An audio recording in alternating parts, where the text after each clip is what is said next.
should make a perfect wall. And let's see here.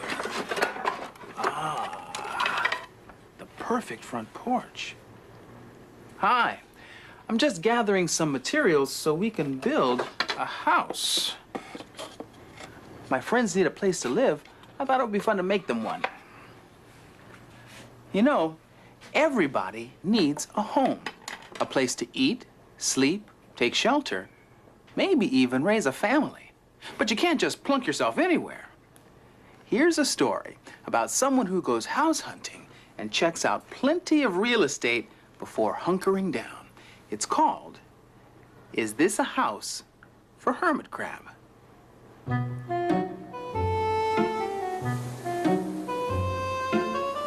Is This a House for Hermit Crab? By Megan McDonald.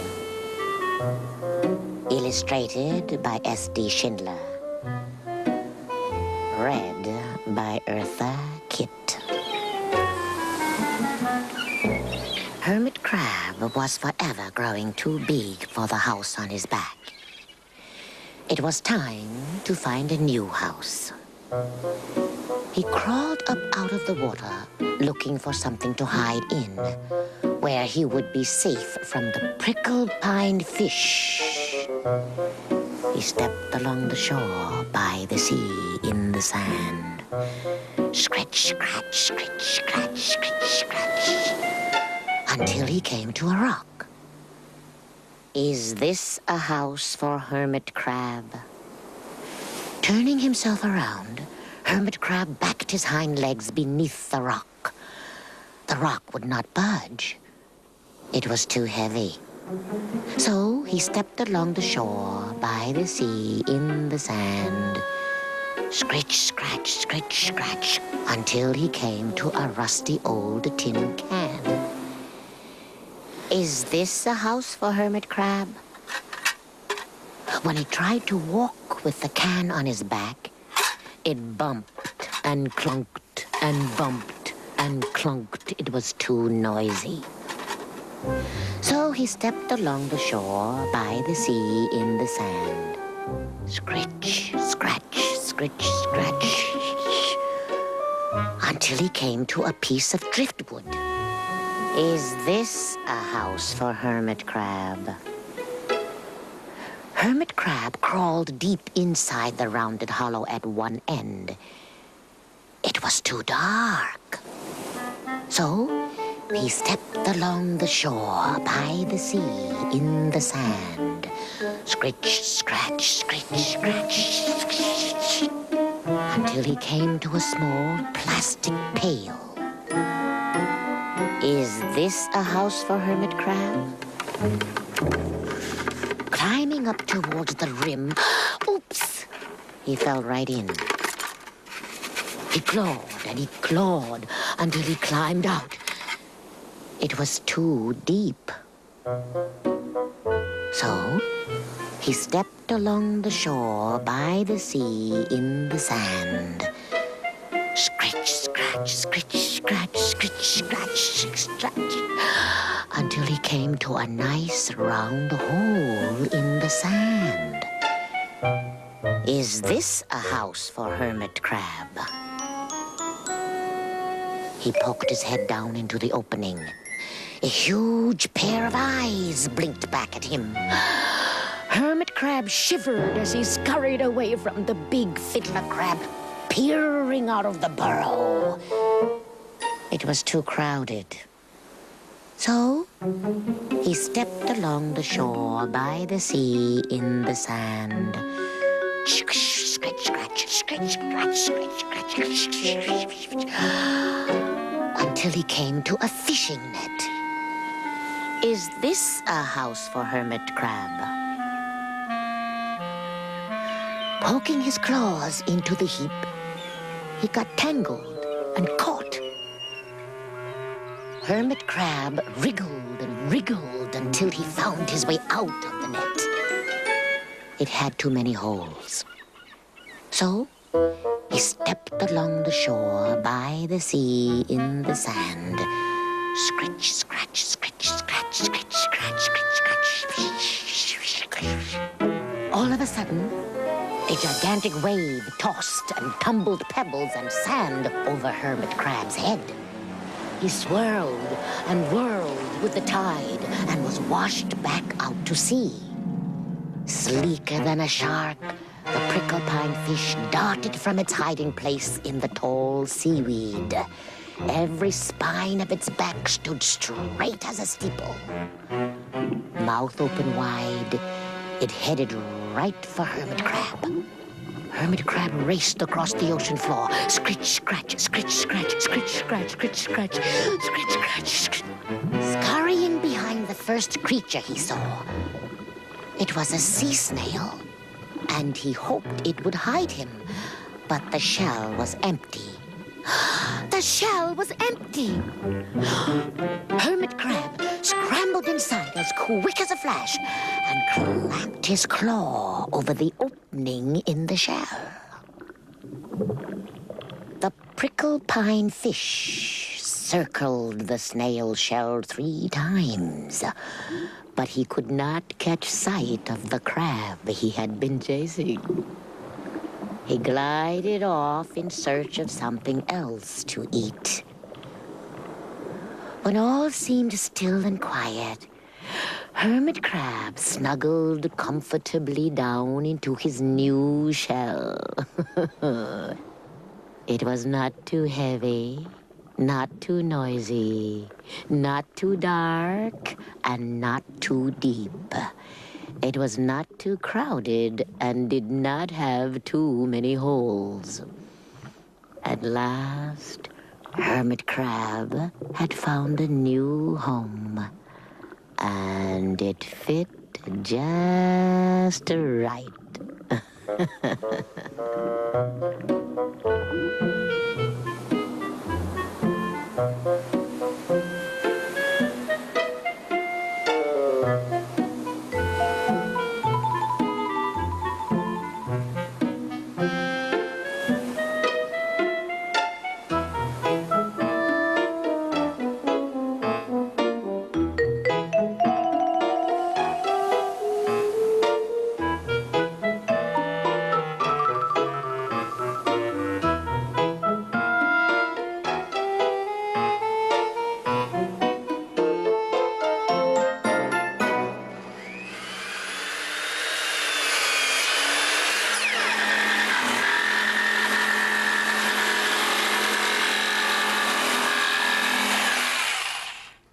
Oh, yeah, that's fine. As Hermit Crab found out, your house has to be right for you. And who you are determines what you need. Since my friends are birds, wrens about yay high, they don't need a big or fancy place, just one that's safe and cozy and will protect them from bad weather.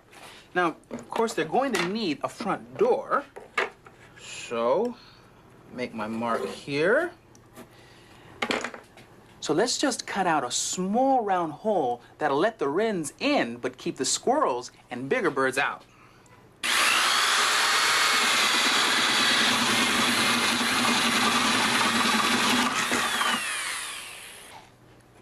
Yeah, that looks good. You know, every animal has its own dream house, be it hive, nest, tunnel, or den.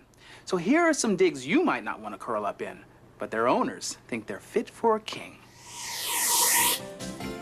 Lifestyles of the wild and tameless.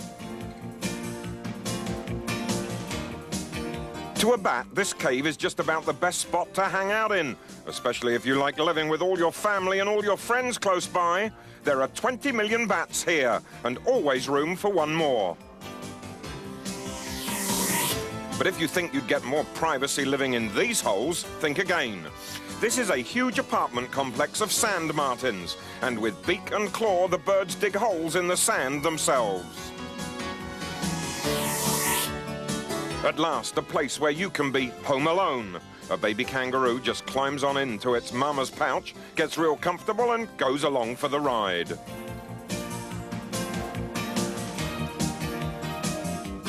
Hey, are we there yet? What kind of home looks like a tree stump but isn't? Looks like a fence but isn't? and just might be 20 feet high. It's a termite mound, built by a colony of termites out of dirt and their very own saliva. Hello? Who is it? An owl, living inside a tree. Woo! Woo! It's not unusual for birds to build nests, but these birds, weaver birds, actually weave homes out of leaves and grass, making little thatched houses that dangle from tree branches. And if it behooves you to live on the side of a rocky cliff, perhaps you'd like this neighborhood where the ibex lives. Do come prepared with hard, ridged feet, because in this home you'll be expected to climb the walls. Before you stop, put your feet up and enjoy the view.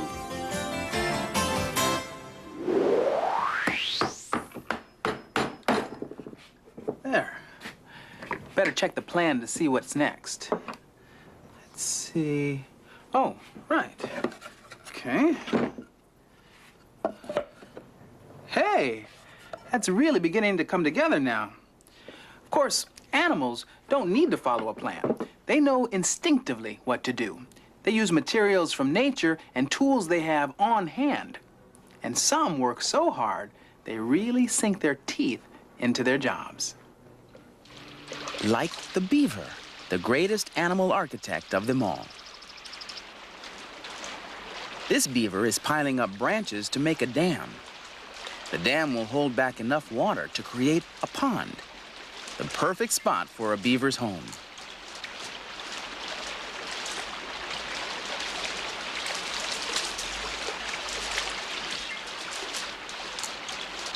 But to build a dam and a home, a beaver needs lots of branches and logs.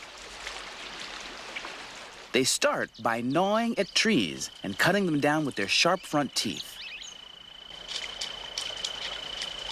Timber!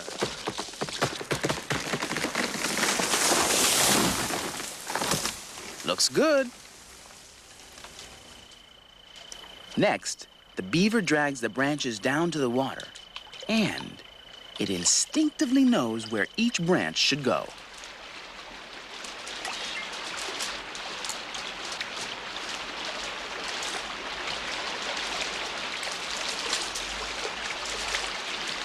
Small twigs and mud help pack it all down. Then off they go to get the next branch.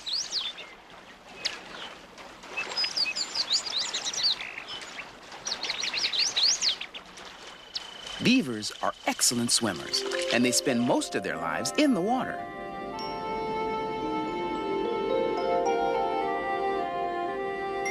See how thick their fur is and how their webbed feet propel them?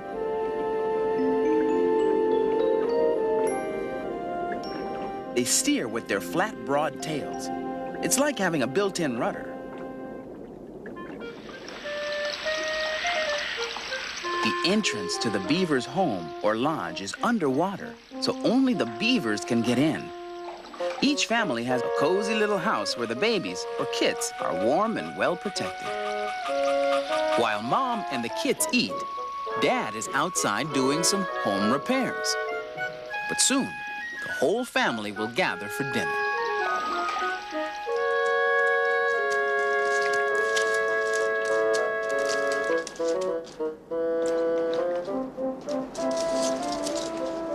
They like leaves and the bark off trees, which they nibble just like corn on the cob.